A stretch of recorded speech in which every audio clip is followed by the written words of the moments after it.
Acute distal biceps ruptures, full ruptures where the entire tendon pops off the bone is pretty straightforward. The most common story is someone was grabbing something heavy and extending their elbows, trying to stop a jet ski or a boat from kind of going by, or catching something falling off a truck.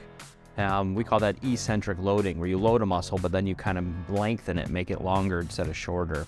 For some reason, that particular contraction of a muscle increases the risk of rupture. People feel pop, it's not anything that you kind of ignore. It's usually kind of a big pop in their elbow, a lot of bruising in that area, and you kind of typically think something happened, something's off, something's wrong.